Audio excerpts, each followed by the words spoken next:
ladies. Thank you for being here today.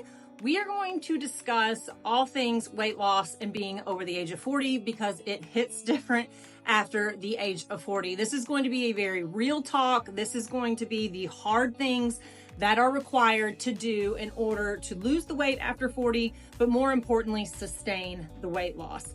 I have been in this industry for well over 20 years now. I have worked with women with endometriosis, PCOS, Hashimoto's, other thyroid diseases and disorders, you name it, anything when it comes to some sort of hormonal dysregulation.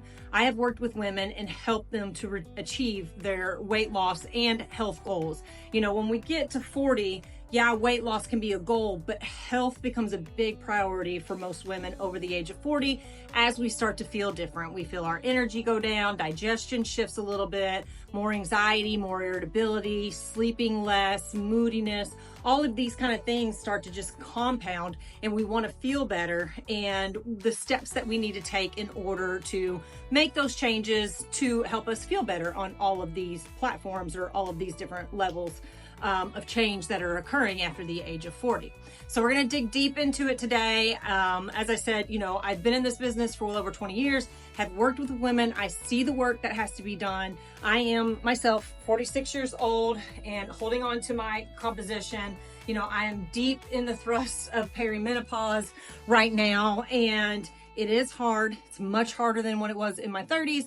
But once you learn these foundational pieces and you get really consistent with these pieces, it becomes much easier to hold on or sustain your weight loss and your health goals that you want to achieve. My name is Cynthia Williams. I am an integrative nutrition practitioner and a trainer. As I said, well over 20 years in this industry, worked with women on all levels, all ages, all hormonal disorders, regulations, whatever you want to classify it as. And I have helped women to understand their bodies, learn quality of food, learn what works best for their body, learn what women's bodies over the age of 40 will respond to, and how to feel your best. And that doesn't just, like I said earlier, in regard to weight loss, it's in mood, energy levels, sleep, digestion, all of these other factors that really start to impact us as we hit 40 and beyond. First, we're going to discuss nutrition, because nutrition is, exercise is a huge part too because of muscle and bone density and stuff like that. I'm not taking away from that, but nailing down nutrition is the hardest for most women to do, and it has the biggest impact on a woman's body. Your lifestyle factors are major influencers in the hormones and the symptoms that you will experience from hormonal dysregulation. When it comes to nutrition, you have to learn about the quality of food. You have to learn about protein. You have to learn about the carbohydrates. You have to learn about fiber. You have to learn about the right types of fats. And you need to know how much you should be eating each meal and throughout the day. If you have questions in regard to that, like you have no idea where to start, I have no idea how much protein I'm supposed to be eating. I hear 30 grams a meal, but how much is that per day? What should my snacks look like? All of that information, you can click right here. This is my free calorie guide that I created specifically for women over the age of 35 to help you build a foundation of nutrition and knowing not just how many calories we should be eating. That, like, we need to quit worrying about calories and we need to worry about the quality of the food. Again, meaning proteins, fiber, carbohydrates, fats, what we're eating, and then tweak that down to find a place where we feel good, we're seeing the changes that we want when it comes to mood, energy levels, digestion, etc. So this guide right here, it's free, it's very useful, tons of resources in it, and it can help you get started with figuring out how much and when and what to eat. Nutrition for women, again, we have to focus on quality. And the only way to focus on quality or learn quality is you do have to track your food. Now, for weight loss, can you start off by, reducing portion sizes, maybe making different choices at a restaurant to help you initially lose some weight? Absolutely, all for it. But there will come a point where you will plateau or you will start to put weight back on again because the things that you're doing are not sustainable, or you're not totally changing the habits and the lifestyle factors that have helped you to gain weight or gotten you to a place where you don't feel your best.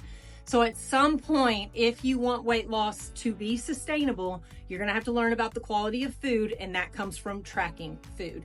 And this is, you know, I know it's cumbersome at first for most women, and it's a turnoff for most women. And if you're not in a place where you're ready to track, you're not in a place where you're ready to track. But there will come a time where you feel bad enough, you're tired of being tired, you're tired of your skin, the changes that we start to see, the sallow in our skin and the lack of volume and all of the things that come as we're aging. You'll get tired of that. Constipation, diarrhea, bloating, gas, you're gonna get tired of it. And in order to start changing all of that for the good and for the long term, we're gonna have to track food. It's just a piece of the puzzle that you have to do. Tracking food is not meant to be a long-term thing though. It is a tool that we use to help women understand the food that they're eating, because if you start learning about the quality of food, you're learning it, right? And it's sticking with you. And then we repeat it and we put it on, we repeat it over and over again, and we get really consistent with the choices that we're making. You start to learn from the tool, and the end goal being you become an intuitive eater. You know what a balanced plate looks like. You know about how much you should be eating at each meal. If you work out, you know what you should be having pre-workout, what you should be having post-workout. You start to learn how your body feels on foods and what makes you feel good, what reduces bloat, what keeps you regular in the bathroom, what keeps you from having 3 p.m. crashes in the afternoon, what helps you sleep better at night. You start learning all of these things about yourself from what you're consuming. And it can be so insightful, and it can be a game changer for helping you with sustainable weight loss and health goals. The second thing we're going to discuss is exercise and activity level. These are two totally different pieces to the puzzle and should be addressed as so. We have exercise, which is scheduled activity, purposeful activity that we are doing throughout the day to build lean muscle tissue, help with bone density, help us burn more calories throughout the day. Then we have what's called our activity level. And this is like me moving my hands, going for walks, cleaning the house, running to store, the different movements that you have throughout the day outside of exercise. Both of these are very crucial to helping you with your weight loss journey. So we should focus on exercise, especially over the age of 40. We should be doing some strength training, traditional strength training, where we're focusing on building strength rather than the boot camp style classes that we like to go to, which I understand because you have other people there, there's accountability. In going to those types of groups, it's fun, you're with other people. But that is not going to get you there in the end when it comes to hitting peri and post menopause. You're going to have to incorporate some traditional strength training into your program. Then we need to do some cardio as well. Sprint training needs to become a part of your regimen as well. I have a whole video on how to perform sprint training. It doesn't literally mean running sprint. Sprint means it's short and it's acute and it's a very intense short burst of energy that you put out. And this has been shown through studies on menopausal women to reduce visceral fat. So this is huge. So we definitely want to incorporate this once, maybe twice a week. The beauty to sprint training is it's 20 minutes and it's done. And that's all you have to do for the day if you're doing it correctly. So we want to definitely focus on our exercise, strength training for bone density, muscle mass. Muscle is our organ of longevity. This is what's going to be our number one thing to help us fight off disease and the hormonal dysregulations, the issues that come from that, and the symptoms that we have going through peri and postmenopause. Muscle is like your girl.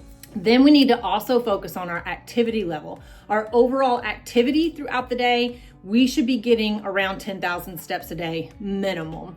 Ideally, I try to get my clients to about 12,000 steps a day.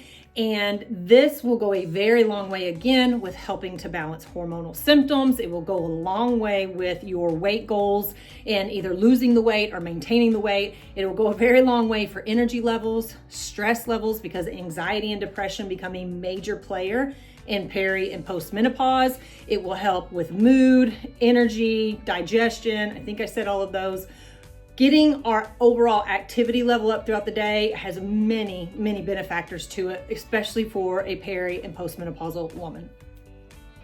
If you are a woman in peri or postmenopause and you are experiencing a lot of symptoms right now, you have some unwanted weight gain, you're not feeling your best, your energy's low, digestion might be off, you just would like to feel better, this is my free menopause guide. It is full of information to help you as far, again, as some nutrition tips, some supplements. Adaptogens can go a long way for women in peri and postmenopause, and I can personally attest to that. I take 2 adaptogens a day and can night and day difference how much better I feel incorporating those into my regimen. So that information's in there, plus a lot of other resources, as well as how to find a menopause practitioner, somebody that specializes in menopause in your area, other resources that you can pull up to get more information on menopause, your symptoms, because perimenopause symptoms, guys, are like, there's 100 of them. It's not just hot flashes and vaginal dryness that you hear about over and over again. There's so many different symptoms related to the lack of estrogen that we now have in our system.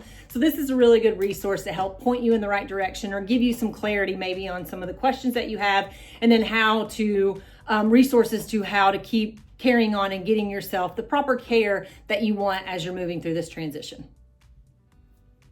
Thank you for watching today. I appreciate you being here. Again, as a 46-year-old woman in perimenopause, in these trenches with you, and having worked with hundreds of women who are suffering from either peri or postmenopause or the other, hormonal dysregulations that I talked about earlier, I know it can be done. Is it going to be hard work initially for you to help you get going and get moving towards your health goals? Absolutely. But once you get over that hill, ladies, I'm telling you, it's so worth it to put that work in.